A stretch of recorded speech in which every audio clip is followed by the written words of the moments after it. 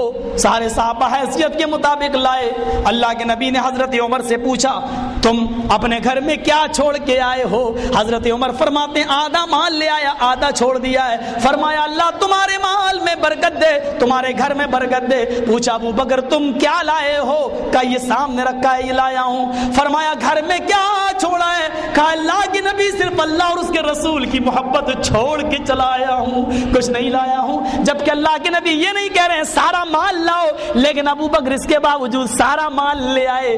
معاف کرنا، وہاں عیسیٰ کہہ رہے ہیں سارا مال قربان کر دو، لیکن وہ پھر بھی قربان نہیں کر رہا ہے۔ دیکھیے محمد رسول اللہ کے انویائی مال خرچ کرنے میں کوئی دریغ نہیں کیا کرتے تھے، مال خرچ کرنے میں پیچھے نہیں ہٹا کرتے تھے۔ عثمان غنی کو دیکھو، غزوہ تبوک کا غالباً موقع ہے، آپ نے کہا اللہ کی راہ میں کوئی ہے جو 100 اونٹ دے، میں ضمانت دیتا ہوں جنت میں وہ میرے ساتھ رہے گا۔ عثمان غنی اٹھے کہ اللہ کے نبی میں 100 اونٹ دے رہا ہوں۔ اللہ کے نبی نے کہا عثمان 100 دے چکے، کوئی اور ہے جو 100 اونٹ دے؟ پھر عثمان اٹھے کہ اللہ کے نبی میں 100 اور دے رہا ہوں۔ اللہ کے نبی کہتے عثمان 100 اور دے چکے ہیں، 200، کوئی اور ہے جو 100 اونٹ اللہ کی راہ میں دے؟ حضرت عثمان تیسری بار اٹھے کہ اللہ کے نبی میں 100 اور دے رہا ہوں۔ فرمایا عثمان تم 300 دے چکے ہو، اب مت دو، اب میں تم سے نہیں کہہ رہا ہوں، عثمان کے علاوہ کوئی ہے جو دے؟ پھر عثمان اٹھے کہ اللہ کے نبی میں 100 اور دے رہا ہوں۔ اللہ کے نبی ان کو منع کر رہے ہیں اور بار بار عثمان غنی اٹھ رہے ہیں۔ 7 بار اللہ کے نبی نے کہا اور 7 بار حضرت عثمان اٹھے۔ اللہ کے نبی کو کہنا پڑا آئے عثمان آج تم نے اتنی بڑی نیکی کا کام کیا ہے کہ ابھی آسمان سے جبرائیل آئے اور مجھے یہ بتا کر گئے ہیں کہ عثمان سے کہہ دو آئے لوگوں سن لو، آج جبرائیل مجھ سے کہہ کر گئے ہیں ما ذرہ عثمان ما ذرہ عثمان ما ذرہ عثمان ما عمل بعد اليوم قدو۔ آئے عثمان تجھے کوئی چیز نقصان نہیں پہنچا سکتی ہے، تجھے کوئی نقصان نہیں۔ لوگوں سن لو آج کے بعد اگر عثمان ایک بھی نیک کام نہ کرے پھر بھی اللہ اس کو جنت دے کے رہے گا۔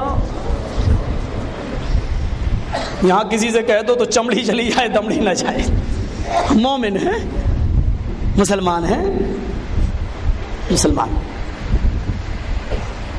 اور جہاں تک جان کی بات ہے تو وہ تو بتانے کی ضرورت ہی نہیں ہے، جنگوں کے حالات دیکھ لو، قصے پڑھ لو، یہ کہانیاں نہیں ہیں الف لیلا کی اور علی جو ہے 40 چور کی، علی بابا اور 40 چور کی، یہ لیلا مجنو کی کہانی نہیں ہے۔ جنگ بدر کے 14 صحابہ شہید ان کو دیکھ لو، جنگ احد کے 70 صحابہ کو دیکھ لو، اور اسی میں وہ مصعب ابن عمیر کو دیکھ لو، جب وہ حالت کفر میں تھے ایک کپڑا ایک دن میں پہنا کرتے تھے اور دوسرے دن وہ کپڑا ان کے جسم پر نہیں دکھتا تھا، روزانہ نئے نئے کپڑے وہ زیبتن کیا کرتے تھے، اس سے زیادہ رقیق و ثمین کپڑا کسی نے پہنا ہی نہیں پورے عرب کے اندر۔ میرے بھائیوں اتنی امیر اتنے دولت مند کہ جب وہ اپنی بالوں میں عطر لگایا کرتے تھے تو وہ پوری فضا کو معطر کر دیا کرتا تھا، وہ پوری فضا۔ لیکن وہی حضرت عمیر وہی مصعب ابن عمیر جب اسلام لائے تو ان کو چٹائیوں میں لپیٹا گیا، نیچے سے دھواں دیا گیا۔ جنگ احد کے دن وہ شہید ہو گئے، قتل کر دیے گئے ہیں، ان کے لیے کفن کا کپڑا نصیب نہیں ہوا ہے، ان کے اوپر جو کفن ڈالا گیا ہے وہ سر چھپایا جاتا تو پیر کھل جاتے اور پیر چھپایا جاتا تو سر کھل جاتا۔ اللہ کے نبی کا گزر ہوا، آپ نے حضرت مصعب ابن عمیر کی اس لاش کو دیکھا تو آپ کی آنکھوں میں آنسو آ گئے اور کہنے لگے اے مصعب میں نے تمہیں گلیوں میں پھرتے ہوئے دیکھا ہے، اے مصعب ایک دن وہ تھا تمہارے اوپر جو کپڑا ایک بار تم پہن لیا کرتے تھے دوسرے دن کو کپڑا نہیں، اور آج تمہاری یہ حال ہے، آج پراگندہ حال پڑے ہوئے ہو، رسول اللہ کے لیے اپنی جانوں کی قربانیاں پھر ان لوگوں نے ایسی دی میرے پیارے ساتھیوں۔ پھر تصور کیجئے، چتر ببھرات ترمدیو کرشیامی کلچیم، یہ منتر بھی اگر کسی کے اوپر پورا اترتا ہے تو وہ ہستی ہے جناب محمد رسول اللہ صلی اللہ علیہ وسلم کی۔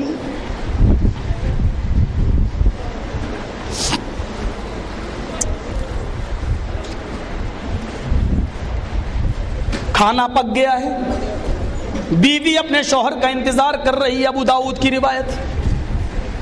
نہیں یہاں تک آ جانے دو لوگوں کو، وہاں تک تھوڑا سا آنے دو، بس اس طرف نہ جائیں تھوڑا سا ہلکا، لیکن نہ توڑیے گا نہیں تو سب گھس جائیں گے۔ بیٹھ جاؤ کوئی مسئلہ نہیں۔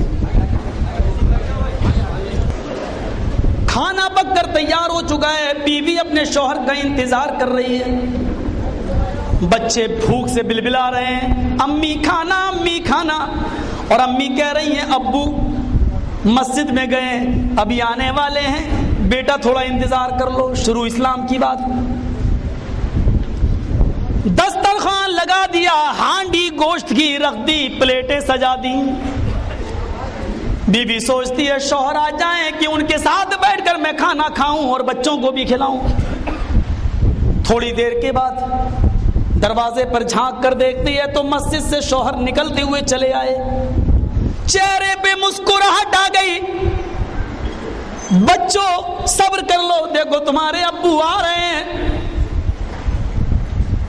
جیسی شوہر گھر میں گھسا میری بیوی، کیا بات ہے، بہت دیر لگا دی تم نے، بچے بھوک سے تڑپ رہے ہیں، ان کے پیٹ کی آنتیں قل ہو اللہ پڑھ رہی ہیں، بھوک نے ان کو نڈھال کر دیا ہے۔ شوہر کی آنکھوں میں آنسو، بچوں کے چہرے دیکھے بھوک کی وجہ سے پیلے پڑے ہوئے۔ دسترخوان پر ہانڈی دیکھی، سیدھے اندر گھسا اور اس نے وہ ہانڈی اٹھائی، لے کے گھر کے باہر نکلا اور نالی میں لے جا کر پٹک دیا پورا کا پورا کھانا۔ بیوی نے کہا یہ کیا کیا تم نے؟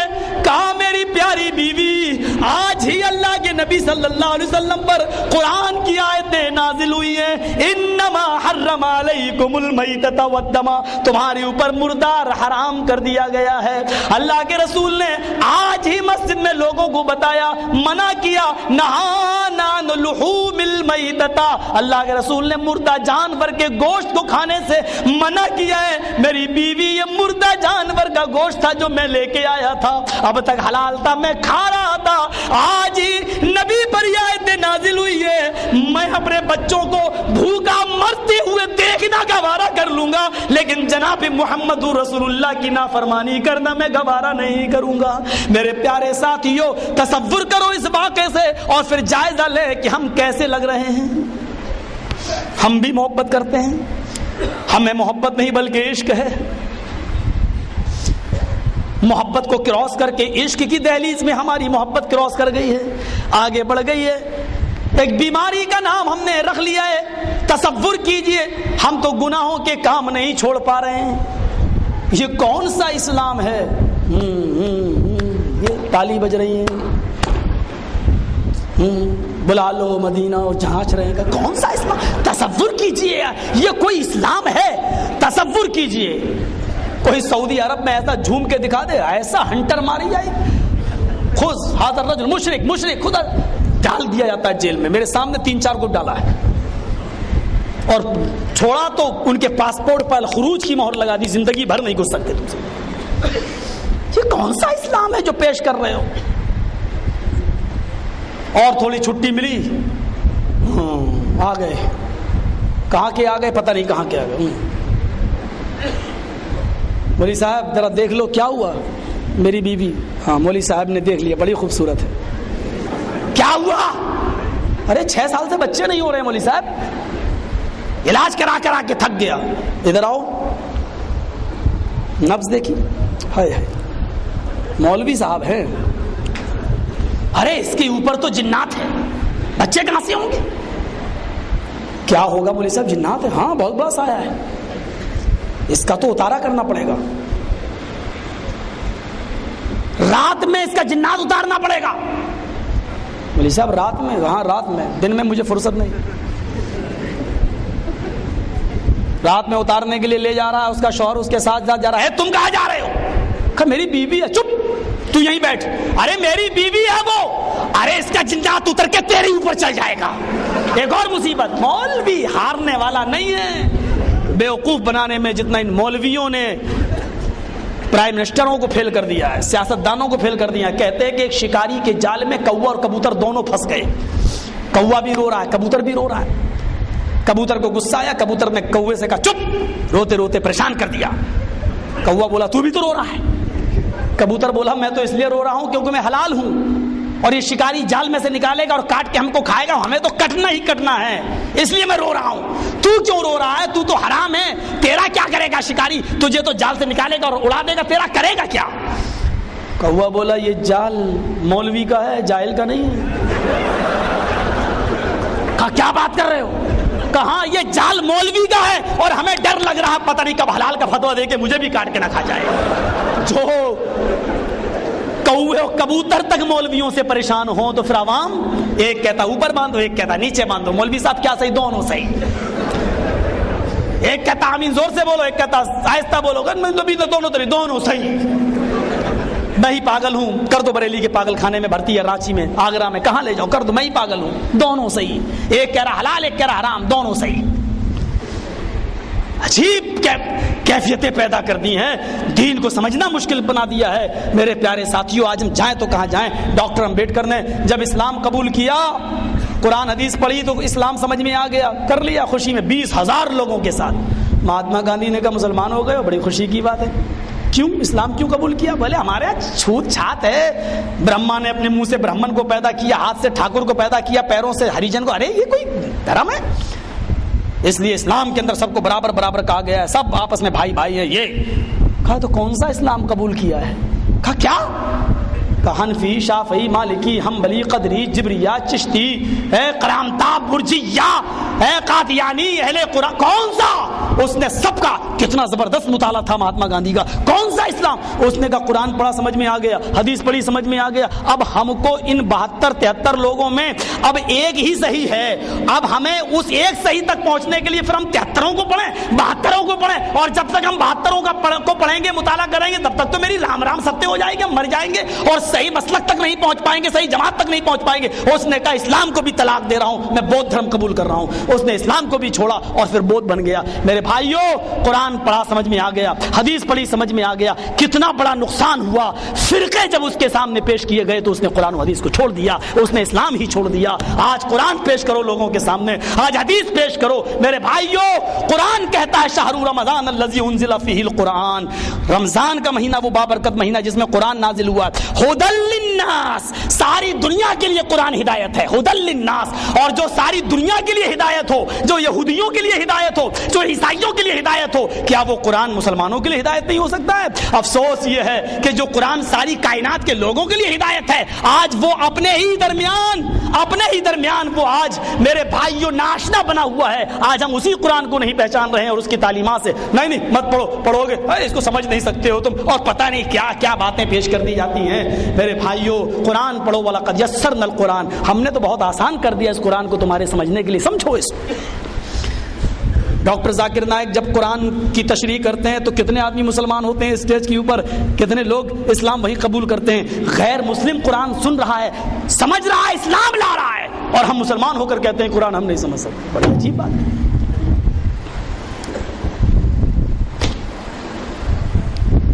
ایک عورت، ابو داؤد کتاب الجہاد کی روایت، اس کے پیٹ میں بچہ ہے، پہلے سے 2 بچے ہیں. صحابی رسول واقعہ بیان کرتے ہیں، اللہ کے نبی، میری بڑی چہیتی بیوی تھی. بدقسمتی یہ تھی کہ میں تو اسلام لایا تھا لیکن وہ اسلام نہیں لائی تھی. آپ کو وہ گالی دیتی رہتی تھی، وہ کہتی تھی کہ دیکھو اس نے تم کو کتنا دور کر دیا ہے، باپ دادا کے دھرم سے بھٹکا دیا ہے. میں سنتا رہتا تھا. اے اللہ کے نبی، وہ حاملہ تھی، اس کے پیٹ میں بچہ تھا. لی منہا ابنان، میرے اس سے پہلے بھی 2 بچے پیدا ہوئے، مثل اللؤلؤین، موتیوں کی طرح خوبصورت. ایک دن جب میں مسجد سے دیر سے گھر میں آیا تو اس نے کہا تم محمد کی بکواس سننے میں لگے رہتے ہو، بچوں کی فکر نہیں کرتے، کھانا پینا ٹائم سے نہیں آتا، کیا دے دیا ہے محمد نے؟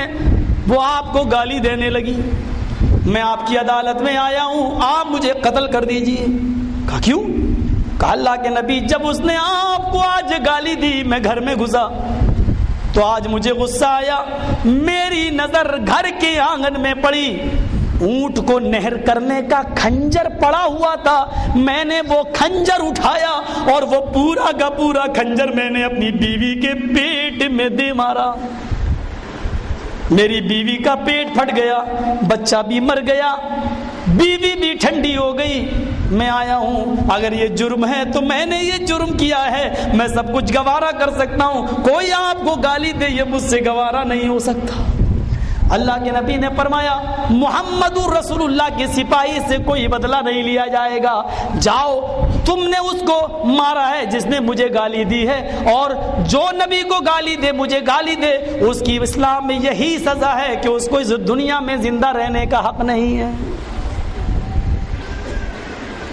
اس جملے پر بھی میرے اوپر ایک کیس چل رہا ہے کہ دھرتی پر ہوا ہے، مسلمان کو گھر سے نکالا جائے وہ بے گھر ہونا گوارا کر لے گا، سب کچھ برداشت کر لے